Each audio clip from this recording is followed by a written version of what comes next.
Hello, students. We are going to start with the practical to look up words in the dictionary.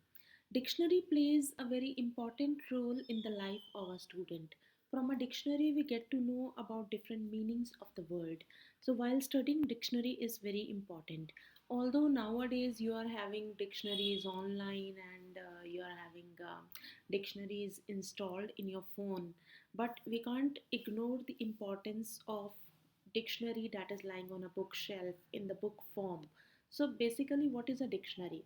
Dictionary is a book that gives you meanings of different words. Now, the question is how the words can be located in the dictionary.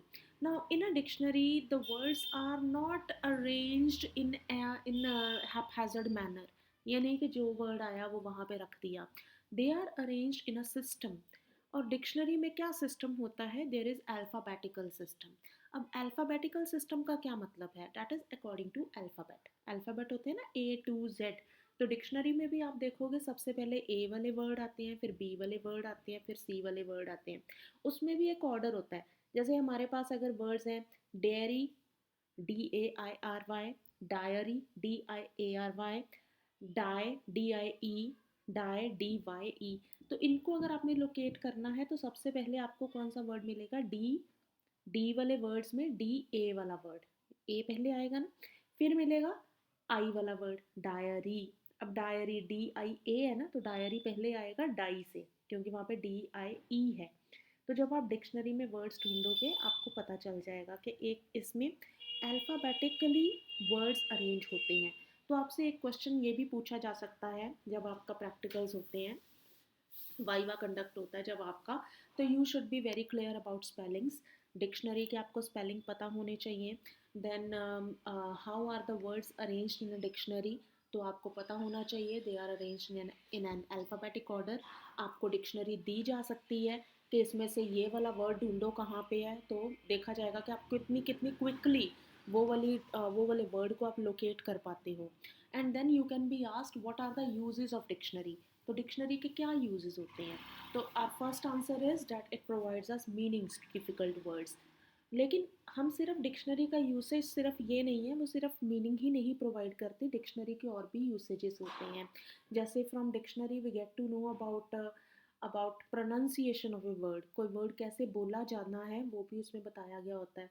Then उस word का grammatically क्या role है, कौन से part of speech को वो belong करता है. Part of speech I hope you understand. Noun है वर्ड, प्रोनाउन है, वर्ब है, एडजेक्टिव है, ये सब भी डिक्शनरी में बताया गया होता है. Then if we are in doubt regarding spellings of the word, हमें पता नहीं है कि इसके एग्जैक्ट स्पेलिंग क्या होंगे, तो हम स्पेलिंग को भी चेक कर सकते हैं डिक्शनरी में उस वर्ड को ढूंढ के. So there are various usages. तो आजकल तो डिक्शनरीज में जो होता है, एक वर्ड दिया गया होता है तो आगे उसका प्रॉपर यूसेज करके बताया गया होता है कि एज ए वर्ब इसका वर्ड का ये यूज़ होगा, as an as a noun इसका ये यूज़ होगा. सपोज आप एक वर्ड ढूंढते हो बुक, तो वहाँ पे लिखा गया होगा कि बुक एज ए नाउन है, तो I am reading a book of English. तो यहाँ पे book as a noun use हो रहा है.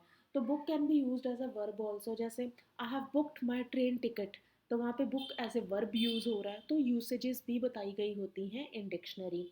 अब डिक्शनरी में आपने देखा होगा कई बार लिखा होता है स्मॉल एन वर्ड के आगे, PRON.